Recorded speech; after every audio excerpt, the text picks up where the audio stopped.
Hey everybody, back again. And today, we're talking about tongs. Now if you're new to blacksmithing, this video might be helpful to you. If you've been doing blacksmithing for a while, go ahead and find another video to watch. You already know everything I'm about to say. Your tongs depend on what you're trying to work, and a secure grip is a foundation of both accuracy, safety, and ability to move your metal in a timely manner. Because if you can't get a good grip, you're not going to be able to stay accurate in your strikes. That stuff's going to go flying, and you don't want red hot steel flying. Or you're just not going to be able to control it, and you're going to lose a lot of heat in the process, and it's going to slow you down. So today we're going to talk about a couple of different types of tongs to start off, so that way you guys know kind of what to look for and what to make, depending on what you're wanting, and what they're used for. We'll start off with some very simple ones. These are scroll tongs.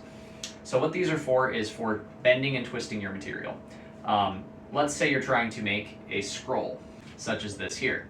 Well, you can take your scroll tongs and you can bend the material around with those two rods. They're just tapered rods on the end of your tongs, and they will allow you to get accurate scrolls. They're great for bending different parts. I use those on a lot of different projects. These are very utilitarian set of tongs, but these are not for grabbing your material. These are for manipulating your material. They're a tool for actually bending and twisting and shaping rather than holding the material. And these are the only set of tongs that I have that are for that specific purpose, that are for actually bending the material rather than holding the material. So I figured I'd get these out of the way first. But these are all very, very useful thing to have around the shop. Think of them as the pliers of the blacksmith trade. Next up we have flat bar tongs, and I have 3 different sizes here. I've got a small, very small set of jaws for smaller flat stock. Then we've got something for a little bit wider, 1 inch, inch and a half, things like that. These are slightly domed on either side for semi-round or flat bar. I use these a lot. And then we have just these straight up flat tongs. These are my longer flat tongs, and they have a groove cut into them as well down the center to help create more friction and grab on the flatter stock so it doesn't try to move around on me. These are railroad spike tongs. These are, I don't know if this is a specific style of railroad spike tong, but this is the kind that I made.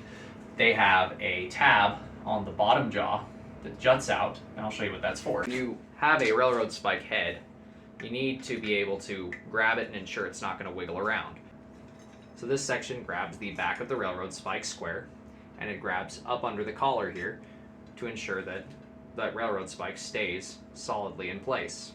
I have seen other varieties of railroad spike tongs, but these were easy for me to make. I basically made a set of bolt jaw tongs with one side open instead of having this section round all the way through, and then it just has a little lip at the top to hold the back end of the top of the spike. I use those on almost every single railroad spike knife I make, just because they serve me well. Now we get into more utilitarian. These are square bar tongs or square jaw tongs. I can use these on round bar, I can use these on square bar, I can use these on all kinds of different stuff because that diamond shape in those jaws. I also have down here where I can hold sideways on my stock. So these are multi-use, multifaceted. These are great for smaller square bar, up from 1/2 inch up to 1 inch maybe. I've used them on up to 1 inch material before, but 1/2 inch is about all I'm getting through holding it sideways. And then we have a few different sizes of round bar tongs. These are just for holding round bar stock. I use these for my tangs, I use these for holding rebar, round bar. You can hold square bar in them, but it will try to rotate on you, so I would recommend the square bar tongs with that diamond shape to hold the corners of your square bar so it doesn't try and rotate when you're forging. Helps keep everything accurate. These are for 3 different sizes, from smallest to largest. All of them are made, except for this one. This is the only set of tongs that I did not personally make myself, that I own. All of them are Ken's Custom Iron, the Rapid Tongs sets, and then I just forge them to the shapes that I need. These are my giant square tongs. These are for really big material.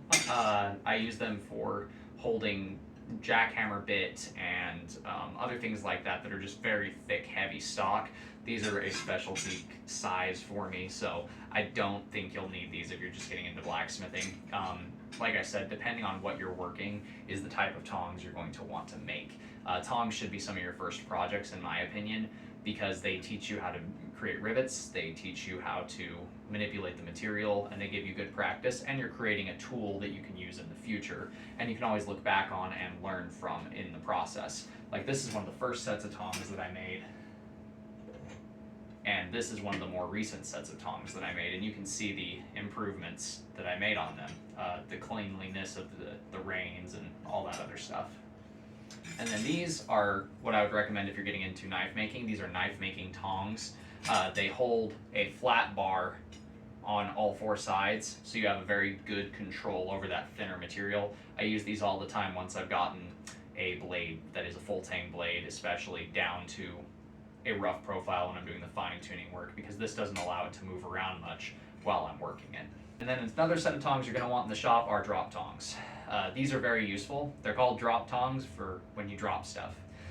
It's not going to be uncommon, especially when you first get into blacksmithing, that you will drop material, you will lose control of it, it will fall on the floor, and it's just nice to have a fine set of really small grabbers to be able to pick that up off the ground, because you're not going to be able to reach down with your hand, obviously, and grab it, and depending on the tongs you're using, it's going to be really hard to pick some stuff up off the ground, especially if it's thinner. So having those nice small little grabbers with a little hook underneath is really helpful. I hope that helps you understand the different types of tongs, at least a few different types of tongs. This is by no means an extensive lesson on tongs. This is just a very, very basic lesson on tongs. There are thousands of different types of tongs depending on what you're working, and this is just what I use in my shop for the stuff that I make.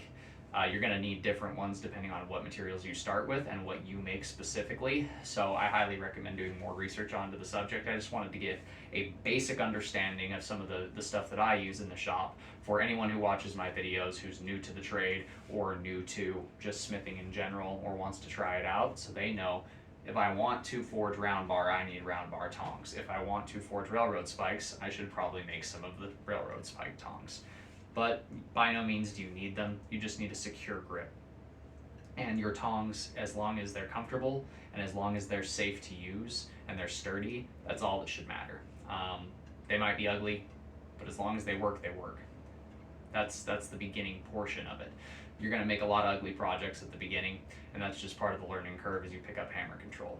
I know I made my fair share of ugly projects before I started making some of the nicer stuff that I've been making recently. But I hope this video helps, especially if you're newer to blacksmithing. If you guys have anything else you'd like me to cover, hit it up in the comments down below and I will try to do a video on it. Until next time, God bless, stay sharp out there. If you're looking for a custom knife, check out my Etsy store.